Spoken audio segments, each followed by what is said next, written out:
யோசிச்சு பாருங்க.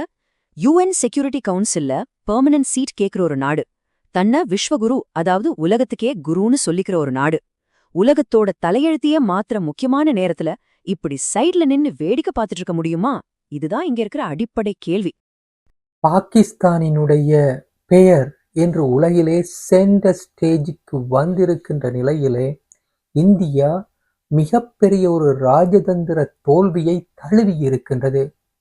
இவ்வாறான கருத்துக்களை இந்தியாவில் இருக்கின்ற ஊடகவியலாளர்கள் மற்றும் அரசியல் பிரமுகர்களே சொல்வதை பார்க்கின்ற போது இந்தியா எந்த இடத்திலே தவறு விட்டிருக்கின்றது? இந்த ஈரானிய அமெரிக்க போர் விவகாரத்திலே இந்தியா மௌனம் காத்ததா? அவர்கள் சரியான ராஜதந்திர நகர்வுகளை மேற்கொள்ளவில்லையா?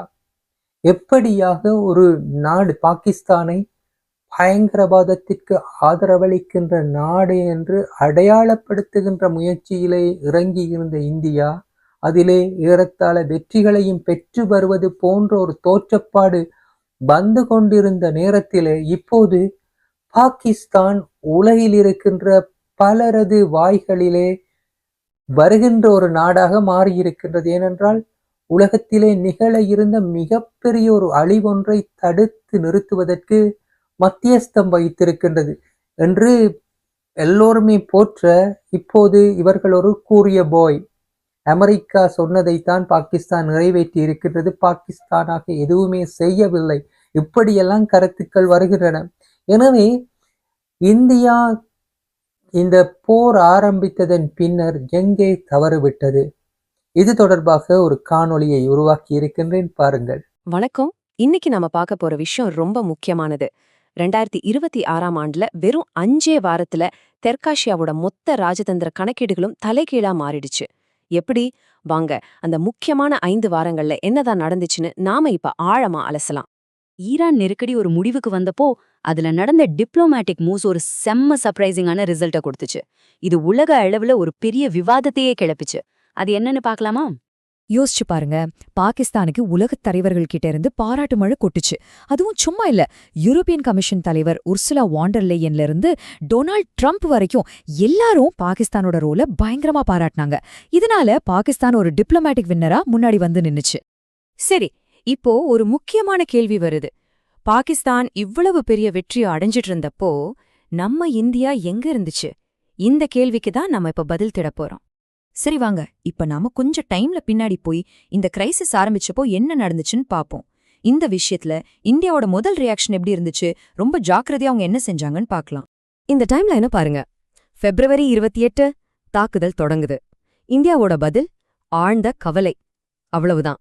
ஆனா ஏப்ரல் 7ஆம் தேதி ஒரு போர் நிறுத்தம் வருது. அத முன்னாடி நின்னு செஞ்சது யாரு?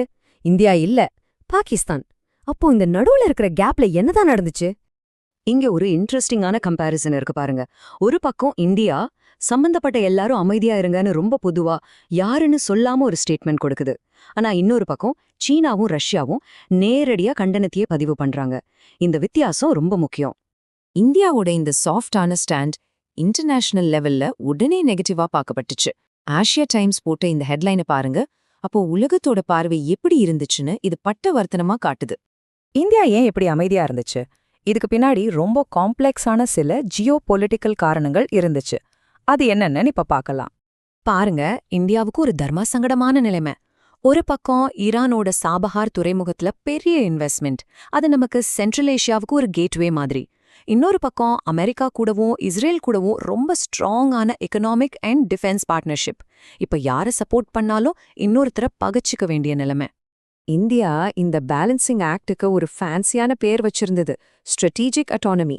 அதாவது பெரிய பவர் சண்டேல நாங்க யாரு பக்கமும் சாய மாட்டோம், எங்க முடிவு எங்களுடையதுன்னு சொல்றது. ஆனா இந்த முக்கியமான நேரத்துல இதே கொள்கைதான் இந்தியாவோட ஒரு வீக்னஸா பார்க்கப்பட்டுச்சு. இங்கதான் முக்கியமான பாயிண்டே இருக்கு. இந்தியா தனக்கு தேவையானதை செஞ்சுக்கிச்சு, அதுல சந்தேகமே இல்ல. என்ன வாங்கினாங்க, அங்க இருக்கிற மக்களுக்கு உதவி பண்ணாங்க, எல்லாம் ஓகே. ஆனா செஞ்ச இந்த வேலைகளை ஒரு டிப்ளமேட்டிக் பவரா மாத்த தவறிட்டாங்க. இந்தியா இப்படி யோசிச்சுக்கிட்டு நின்ன அந்த கேப்ல பாகிஸ்தான் கரெக்டா உள்ள புகுந்து அந்த வாய்ப்பை சரியா பயன்படுத்திக்கிச்சு. சொல்லப்போனா இதுதான் இந்த முழு சம்பவத்தோட டர்னிங் பாயிண்ட். பாகிஸ்தான் சும்மா ஸ்டேட்மெண்ட் மட்டும் வச்சுட்டு இருக்கல, அவங்க ஆக்சுவலா களத்துல இறங்கி வேலை பார்த்தாங்க. 4 நாடுகள் கலந்துக்கிற ஒரு பேச்சுவார்த்தைக்கு ஏற்பாடு செஞ்சாங்க. அமெரிக்காவையும் ஈரானையும் ஒரே டேபிளுக்கு கொண்டு வர முயற்சி பண்ணாங்க. கடைசியா ஒரு தற்காலிக போர் நிறுத்தத்தையும் வெற்றிகரமா கொண்டு வந்தாங்க. இந்த டேபிள் இது மொத்த கதையையும் ஒத்த பார்வையில சொல்லிரும். ஒரு பக்கம் பாகிஸ்தான், அவங்க செஞ்ச வேலைகள், அதுக்கு கிடைச்ச உலக அங்கீகாரம். இன்னொரு பக்கம் இந்தியா, அவங்க செஞ்சது, அதுக்கு கிடைச்ச ரெகக்னிஷன் எதுவுமே இல்ல. இந்த கம்பேரிசன் தான் இந்த முழு அனாலிசிஸோட மையமே. பாகிஸ்தானோட இந்த வெற்றியை பத்தி கேட்டப்போ நம்ம வெளியுறவுத்துறை அமைச்சர் ஜெய்சங்கர் சொன்ன ஒரு பதில் பெரிய சர்ச்சையாச்சு. அவர் என்ன சொன்னாருன்னா, இந்தியா பாகிஸ்தான் மாதிரி ஒரு மிடில் மேன் நாடு கிடையாதுன்னு. ஆனா முரண்பாடு என்னன்னா, அவர் எதை ஒரு குறையா சொன்னாரோ அதே மிடில் மேன் ரோல தான் உலகமே கொண்டாடிட்டு இருந்துச்சு. போர் நிறுத்தம் அறிவிச்சதுக்கப்புறம் இந்தியாவுக்குள்ளேயும் சரி வெளியிலயும் சரி கடுமையான விமர்சனங்கள் கிளம்ப ஆரம்பிச்சது. முதல்ல இந்தியாவோட முக்கிய எதிர்க்கட்சி தலைவர்கள் கிட்ட இருந்து தான் கடுமையான விமர்சனங்கள் வந்துச்சு. ஃபாரின் பாலிசில எக்ஸ்பர்ட்டான சசி தரூர் இத ஒரு மாபெரும் ஸ்ட்ராட்டஜிக் தோல்வின்னு ஓப்பனாவே சொன்னார். காங்கிரஸ் தலைவர் ராகுல் காந்தி இன்னொரு ஸ்டெப் முன்னாடி போய் உலக அரங்கில் பாகிஸ்தானோட வளர்ச்சி இந்தியாவோட டிப்ளமேட்டிக் கொழைத்தனத்துக்கு ஒரு சாட்சின்னு ரொம்ப கடுமையா விமர்சிச்சார்.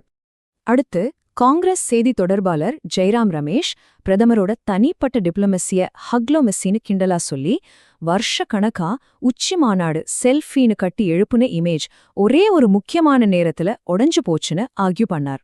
இந்த விமர்சனம் வெறும் அரசியல்வாதிகளோடு நிக்கல, சோஷியல் மீடியாலயும் இதேதான் டாக் ஆஃப் த டவுனா இருந்துச்சு. மார்ச் ஏப்ரல் 2026ல பண்ண ஒரு அனாலிசிஸ் படி இந்தியா பாகிஸ்தான் ஈரான் ஹேஷ்டேக்ஸ்ல வந்த போஸ்ட்கள்ல கிட்டத்தட்ட 75% முதல் 80% வரைக்கும் இது இந்தியாவோட டிப்ளமேட்டிக் தோல்வின்னு தான் சொல்லுச்சு. சரி, இப்போ இந்த அனாலிசிஸோட முடிவுக்கு வரலாம். இந்தியா ஏன் இப்படி சைலண்ட் இருந்துச்சு, இதோட மைய கருத்து என்ன, இதனால லாங் டேர்ம்ல என்ன பாதிப்புகள் வரும்னு சுருக்கமா பார்க்கலாம். இதிலிருந்து நம்ம கத்துக்க வேண்டிய பாடம் ஒண்ணுதான். டிப்ளமேட்டிக் செல்வாக்குங்கிறது ஒரு கியூமுலேட்டிவ் விஷயம். அது தானா வந்துராது.